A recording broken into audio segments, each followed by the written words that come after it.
Hi, this is Anya Schultz reporting for the Daily Californian. News reporter Sybil Lewis sat down with Paul Parish, a waiter at the Cal Faculty Club, who was a recipient of a Rhodes Scholarship at the same time as Bill Clinton and Robert Reich. I don't think I had a career goal.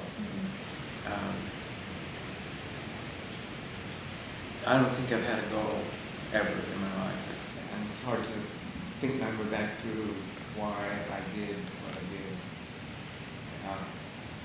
Because the emotions were so there. It's very hard to recapture that state. Actually, when I won that was an amazing moment. Because they called out our names and I didn't hear mine. I didn't hear mine. And I realized I'd spent all day with a couple of guys that I really just thought were great. And I went looking for them because I didn't know their last names. And they called us out by last name. And I found Charlie Shane and he said, "Charlie, what's your last name?" I know it now, but I didn't then. And he said, "Oh, Paul, you won." And I said, "Charlie, what's your last name?" And he said, "Paul, you won."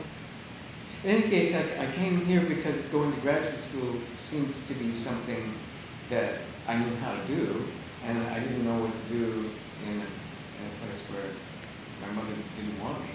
And pride was a very big deal, and making mom proud was a big thing.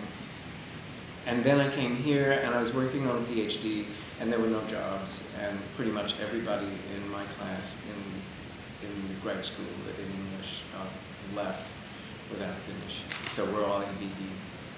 I took up ballet. Okay. And I started working here as a little job, and I figured that I wanted to be close to the ballet school. There's a really good ballet school at the back of the Julie Morgan Center where I've taken ballet class ever since, and I was already writing about dancing.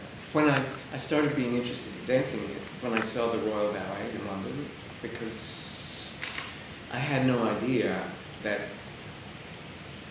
dancing was something you could think about. I knew it was something you could do.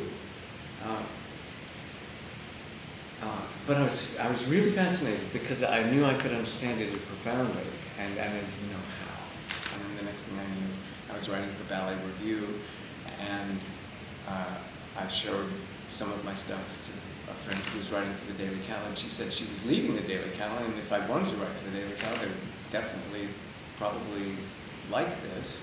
So I was just looking around for something to do, and so I said, "Well, I think there's a job at the faculty club if you want it." As being the waiter in the bar. The more I did it, the more I liked it. Well, what I did do was to continue writing and continue dancing, and this became kind of an anchor. It seemed like something I did not want to leave. That it made it easier to write because I heard people talking all day, and that the sound of